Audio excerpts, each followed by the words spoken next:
E o 8º episódio da 6ª temporada de Rick and Morty foi muito heróico. Tivemos o Rick enfrentando vários vilões e indo à terapia, o Jerry virando um super-herói tipo Homem de Ferro, e até tivemos um super vilão com o poder mais bizarro e inusitado de todos. Ficou curioso? Então fica até o final que vou fazer um review desse episódio e mostrar algumas coisas que você possivelmente não percebeu. Mas antes, não se esqueça de deixar o like e de se inscrever no canal para continuar recebendo vídeos como esse.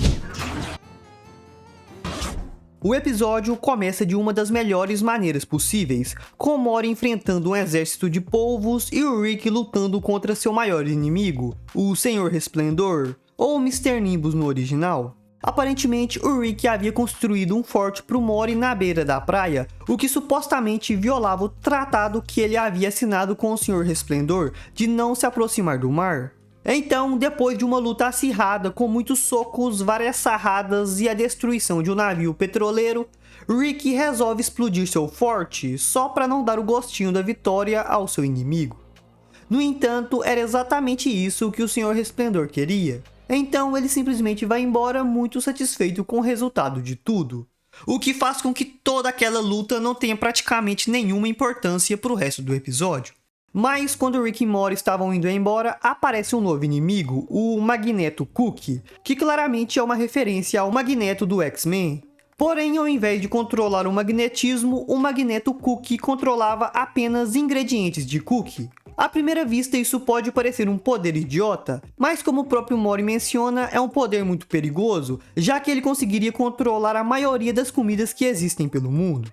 Porém, o Rick não queria nem saber desse novo inimigo estranho, e por isso simplesmente o derrete com uma arma de raios.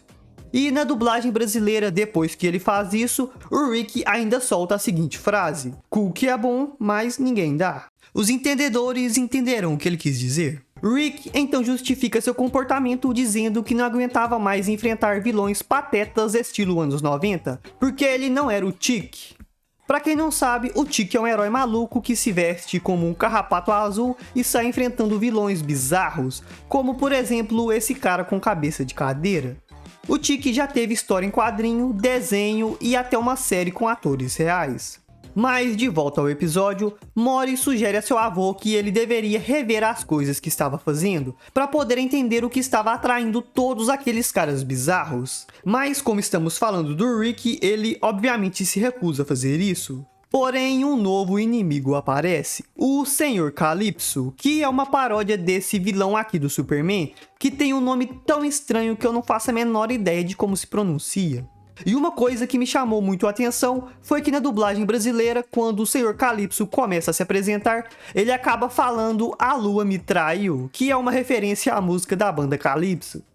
Depois do surgimento desse novo inimigo, o Rick resolve escutar Morty e decide entender quais de seus comportamentos estavam atraindo aqueles vilões malucos. E por isso, mesmo não acreditando em terapia, ele faz uma visita a Dr. Wong, aquela terapeuta que ele tentou evitar quando se transformou em Pickles.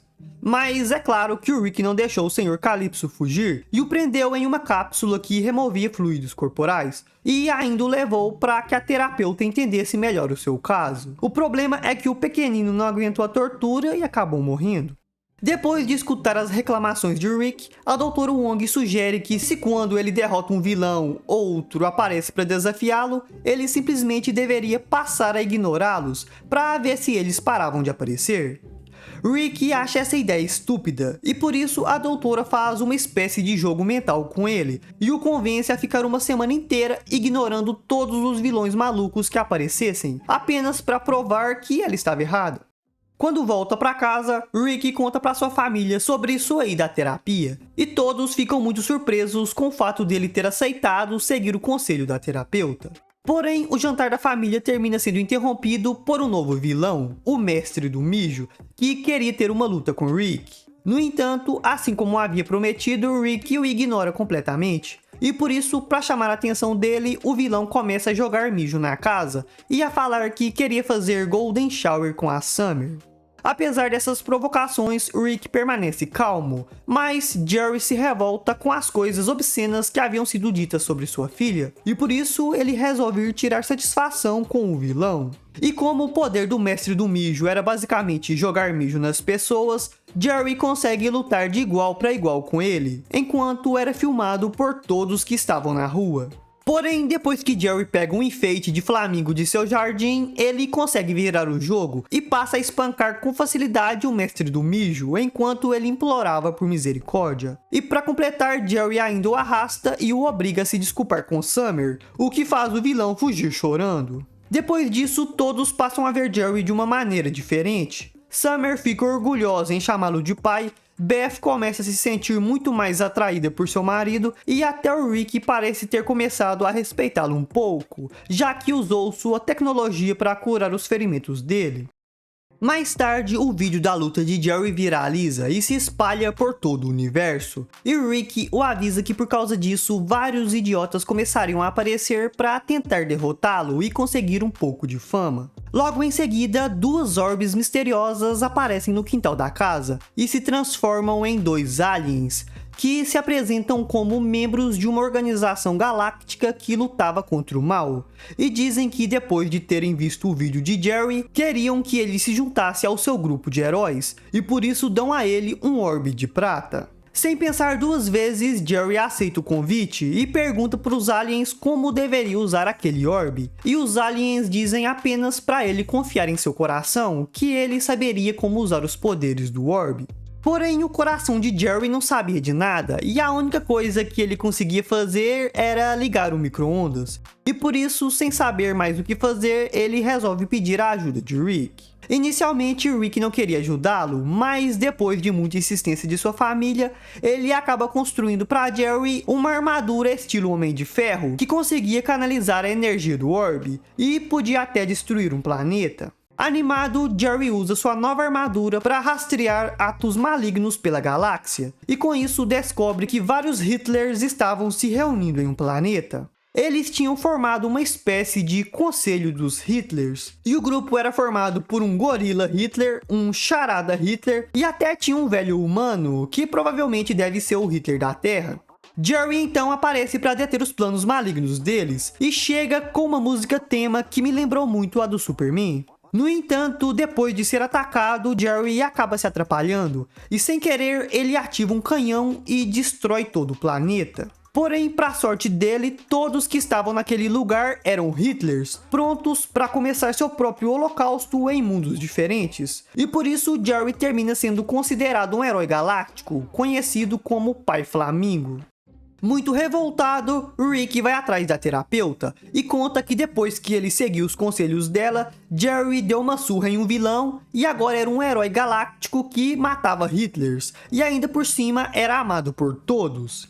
A terapeuta então aponta que Rick a procurou porque estava querendo que as coisas mudassem, e realmente estavam mudando, o que significa que a terapia estava funcionando, e todas as coisas que Rick estava reclamando podiam ser consideradas coisas boas. Percebendo que a terapeuta estava completamente certa, Rick fica sem reação e decide continuar escutando o que ela falava. Mais tarde, devido a seus atos heróicos, Jerry acaba ganhando uma nave espacial da Mitsubishi e convida toda a sua família, menos o Rick, para acompanhá-lo em sua luta contra o mal. Apesar de ter sido deixado para trás, Rick estava muito tranquilo por ter ficado de fora da luta, e nem quando um novo vilão aparece ele se importa. E assim como a terapeuta havia falado, quando Rick ignora o novo vilão, o problema se resolve sozinho, porque um outro vilão aparece e o desafia para uma luta. Depois disso, Rick vai até um bar beber um pouco, mas ele acaba escutando algumas pessoas rindo e falando que o mestre do mijo era o maior perdedor da galáxia. Se identificando um pouco com o sofrimento do vilão, Rick resolve rastreá-lo e fazer as pazes com ele. Mas assim que o encontra, Rick descobre que ele tinha ficado tão abalado com a humilhação que sofreu que resolveu se matar enquanto tomava banho em uma banheira de mijo. Preocupado, Rick até tenta salvá-lo, mas já era tarde demais para poder fazer qualquer coisa. E para piorar a situação, a filha do mestre do mijo aparece na porta da casa, falando que se sentiria muito culpada se alguma coisa acontecesse com seu pai, porque a última coisa que eles fizeram foi discutir. A primeira coisa que o Rick pensa em fazer é fugir usando sua arma de portais, mas com muita dó da moça, ele se disfarça de mestre do mijo e finge que as coisas ainda estavam super bem por ali. Depois, enquanto tentava pensar no que tinha feito, Rick encontra uma carta escrita pelo mestre do mijo, que explicava todos os motivos que levaram ele a fazer o que fez, e era basicamente tudo culpa do Jerry. Então, meio abalado com as coisas que leu, Rick resolve realizar o último desejo do homem, que era ser reconhecido pelas pessoas. E para conseguir fazer isso, Rick resolve assumir o manto molhado do mestre do mijo e começa a reconstruir toda a reputação dele, mas dessa vez como um herói. Depois de pouco tempo, esse plano maluco de Rick funciona super bem, e através de seus atos heróicos, ele consegue fazer com que a reputação do mestre do mijo se espalhasse por toda a galáxia. Mas enquanto salvavam uma cidade de um vulcão, Rick acaba recebendo uma ligação de sua terapeuta, perguntando por que ele não tinha ido na sua consulta. Com isso, Rick explica para ela tudo o que estava fazendo, e ainda conta que planejava plantar uma bomba em uma cidade para fazer o mestre do mijo se sacrificar e morrer como um grande herói. E surpreendentemente, a doutora diz para ele continuar com o plano, porque se era de graça e era divertido, ele deveria continuar. Enquanto isso, a fama heróica do mestre do mijo chega até o grupo de heróis dos orbes, que aparentemente só se importavam com a opinião dos outros e recrutavam qualquer um que estivesse sendo bem visto pelo público, e por isso eles resolvem recrutar um mestre do mijo para seu grupo. Porém, Jerry é totalmente contra essa ideia. No entanto, devido a seus pensamentos diferentes do resto da equipe, Jerry termina sendo enviado para recrutar o mestre do mijo, e ainda ameaçam expulsá-lo do grupo se ele não fosse bem sucedido nessa missão. Enquanto isso, na Ilha dos Órfãos, uma cidade totalmente habitada por crianças órfãs, Rick havia plantado uma bomba para poder completar seu plano de sacrifício. No entanto, com medo de voltar a ser um ninguém, Jerry aparece para recrutar o mestre do mijo, mas obviamente Rick se recusa a fazer parte do grupo dele e vai completar seu plano. Inicialmente, o plano parecia que ocorreria sem nenhum problema, e todos até já estavam pensando que o mestre do mijo daria sua vida para salvar a cidade. No entanto, muito revoltado pela recusa, Jerry começa a atacá-lo. E com isso, todos começam a pensar que o pai Flamingo queria que a bomba caísse na cidade e matasse a todos. Apesar do contratempo, Rick consegue concluir seu plano com sucesso, e o mestre do mijo termina sendo considerado um herói por todos, incluindo sua filha, que agora estava tranquila achando que seu pai tinha morrido como herói. Porém, depois disso, a família de Rick acaba descobrindo sobre seu disfarce, e para não ter que contar que o mestre do mijo morreu por causa de Jerry, Rick resolve mentir, dizendo que sempre foi o mestre do mijo, e que tinha feito tudo aquilo como parte de sua terapia, apenas para dar um pouco de glória ao Jerry. E por falar no Jerry, ele acabou revelando para o seu grupo de heróis que o Rick era o mestre do mijo, e por isso ele terminou sendo expulso do grupo e volta a ser o mesmo bosta de antes. Quando volta para casa, Rick não consegue mais guardar o segredo do mestre do mijo, e por isso conta toda a verdade para Mori, e ainda mostra pro garoto a carta de despedida dele, que culpava Jerry por tudo. No entanto, Mori resolve estragar tudo que seu avô tinha feito, e vai correndo mostrar a carta pro resto da família, e o Jerry entra em pânico quando descobre que era o grande vilão da história. E apesar de parecer que o Rick tentou fazer a coisa certa em boa parte do episódio, muito provavelmente ele fez tudo isso apenas para se sentir bem consigo mesmo e tentar saciar sua vontade de ser considerado alguém importante. E esse foi o review do 8º episódio da 6ª temporada de Rick and Morty. Deixe aí nos comentários o que você acha de um super vilão ou de um super herói com poder de mijo. Valeu e fui!